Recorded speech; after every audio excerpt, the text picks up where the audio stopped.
L'info écho avec Capital. L'info pratique, Capital. La Cour de cassation a validé ce mercredi le barème Macron qui limitait les indemnités en cas de licenciement abusif. Cette décision confirme le montant des indemnités prud'homales que vous pouvez percevoir selon votre ancienneté. La Cour a estimé que cette mesure phare de la réforme du Code du travail de 2017 respecte les conventions internationales. S'il sera toujours possible de contester la validité du barème dans le cadre d'un pourvoi en cassation, les chances d'obtenir gain de cause seront réduites, a confié l'avocat Pierre Chevillard à Capital. Le coup de gueule du jour est poussé à l'encontre des fausses promos sur les réseaux sociaux. Attention, arnaque. Les utilisateurs de Facebook doivent se méfier des publicités vantant des promotions canon, alerte le magazine à 60 millions de consommateurs.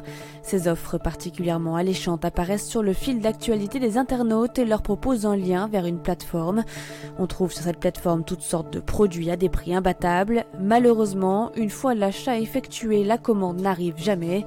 Parmi les faux sites mis en cause, Baby Kingdom, Ilti, Liliou, Lycéa Air ou encore Motofan et les radieuses. Soyez donc vigilants. Le chiffre du jour, 58%, c'est la part des ménages qui sont propriétaires de leur logement en France, mais ce chiffre dissimule de forts contrastes entre les régions. Et contre toute attente, le facteur prix n'est pas le principal déterminant pour expliquer ces écarts.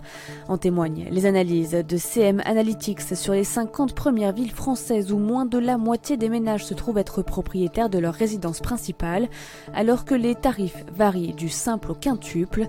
Nice compte par exemple 47,1% de propriétaires occupants, bien plus qu'à Bordeaux, 31,8%, où les prix ne sont pourtant que 8% plus chers en moyenne. Découvrez les détails de cette étude sur notre site. On termine avec l'incroyable parcours des Mercedes blindées de Kim Jong-un. Malgré les sanctions internationales imposées à son pays, le leader nord-coréen parvient à obtenir des Mercedes et a même acquis une Rolls-Royce Phantom estimée à 400 000 €. Pour se procurer ces produits de luxe et contourner les sanctions internationales, Pyongyang les fait transiter par 5 pays différents pour un voyage de 3 mois en bateau et en avion. Pour la première fois, une étude a réussi à documenter cette pratique grâce à des informations ouvertes au public.